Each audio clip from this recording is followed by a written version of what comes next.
إن تنصروا الله ينصركم ويثبت أقدامكم. Bismillah, walhamdulillah, wassalatu wassalamu ala rasulillah, amma ba'du.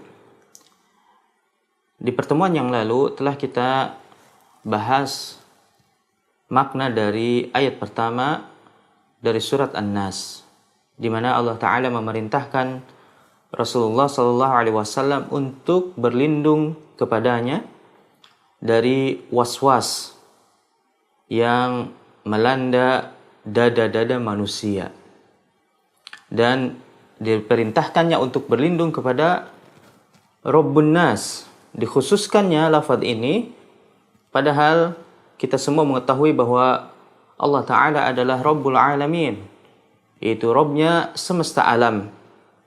Hal ini mengisyaratkan dan mensinkronkan dengan kejahatan yang kita dimintai untuk berlindung diri kepada Allah, yaitu dari was-was yang melanda dada-dada manusia. Maka dari itu, yang pertama kali mampu menjaga manusia adalah Rabbnya manusia.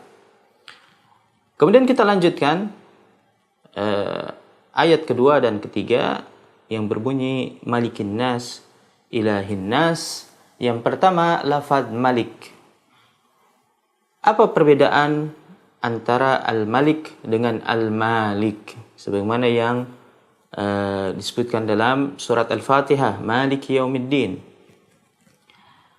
Al-Malik artinya adalah pemilik. Dia adalah isim fa'il dari fi'il malaka, yang artinya pemilik. Sedangkan Al-Malik adalah raja. Dan pemilik itu tidak harus raja. Siapapun bisa memiliki. Misalnya saya mengatakan ana malikul bait, saya adalah pemilik rumah ini. Tapi tidak kita katakan ana malikul bait, ya, raja dari rumah ini. Karena tidak semua pemilik adalah raja, tapi seorang raja sudah pasti dia memiliki, karena dia memiliki kekuasaan. Kemudian Abu Hilal Al-Askari menguatkan perbedaan antara Al-Malik dengan Al-Malik, di mana beliau mengatakan Al-Malik awsa'u minal Malik, bahwasanya pemilik itu lebih umum daripada Al-Malik. Dan Abu Hayyan dalam kitab tafsirnya Al-Bahrul Muhit, beliau mengatakan bahwasanya lafaz Malik di sini adalah untuk menyelaraskan dengan lafaz Malik yang ada pada surat pertama dari Al-Quran ini, yaitu surat Al-Fatihah, Maliki Yaumiddin. Hanya saja mengapa di awal surat atau surat pertama dipilihnya lafaz Malik, sedangkan di surat terakhir dipilihnya lafaz Malik?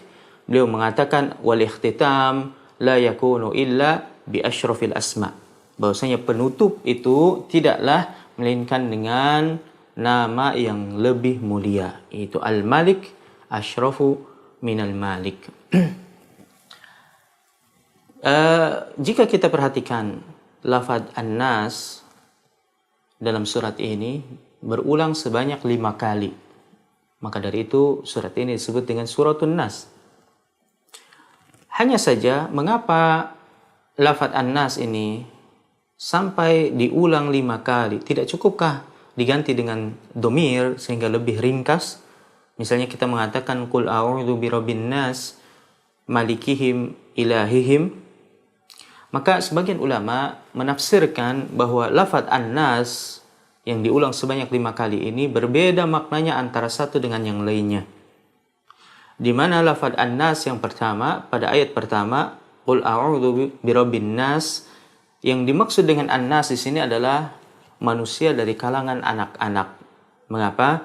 Karena ia disandingkan dengan lafaz Rabb yang menjaga mereka, dan yang paling butuh terhadap penjagaan itu adalah anak-anak.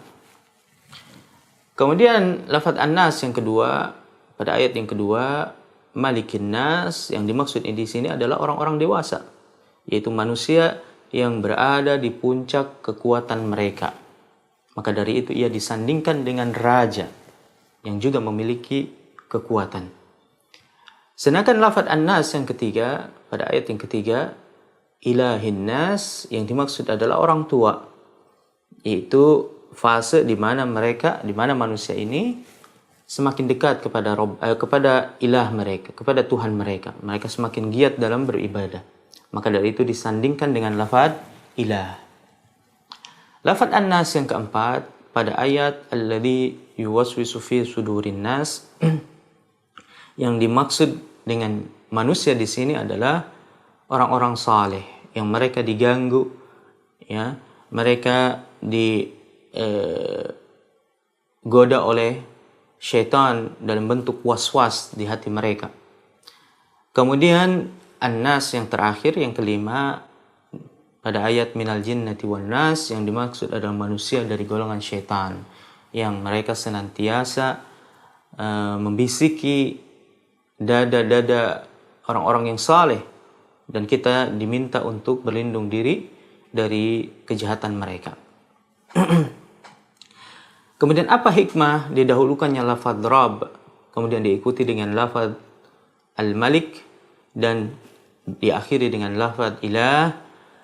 Hal ini karena ketika seseorang merasakan kesulitan, ya, dalam kehidupannya, maka yang pertama kali dimintai pertolongan tentu adalah orang yang terdekat dengannya, yang paling bertanggung jawab atas apa yang menimpanya, yaitu atasannya langsung. Kalau di dalam dunia kerja, kalau dalam perkuliahan, maka mahasiswa yang pertama kali dia datangi ketika dia mendapati permasalahan adalah ketua jurusan.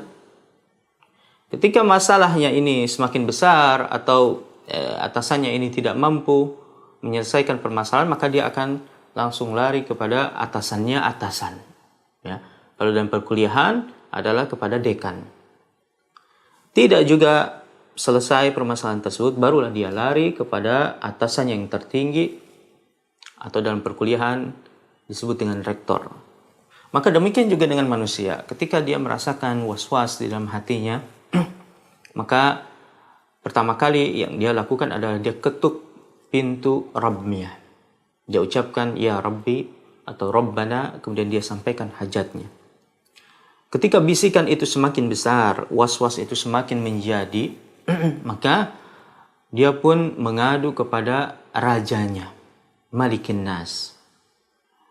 Dan ketika bisikan itu semakin besar, permasalahan semakin konflik,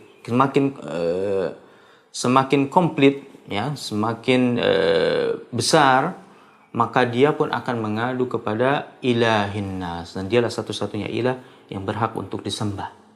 Tidak ada duanya. Dan kita perhatikan juga di sini, kita berlindung kepada Allah dengan ketiga tauhidnya. Yang pertama adalah tauhid rububiyah, yaitu Rabbun Nas dengan segala perbuatannya. Kemudian yang kedua adalah tauhid asma wa sifat, disebutkannya salah satu nama dan sifat Allah yang paling agung, yaitu Al-Malik. Kemudian yang terakhir yaitu tauhid uluhiyah. Kita mengesahkan Allah dalam hal ibadah. Maka tidaklah kita memohon perlindungan kepada Allah dengan ketiga tauhidnya, melainkan pasti kejahatan yang kita dimintai perlindungan, ya, darinya itu adalah kejahatan yang sangat besar. Dan insya Allah kita akan lanjutkan lagi kejahatan apakah yang dimaksud tersebut di pertemuan selanjutnya insya Allah ta'ala. Sallallahu ala nabiyina Muhammad wa ala alihi wa ashabihi wasallam. Wassalamualaikum warahmatullahi wabarakatuh.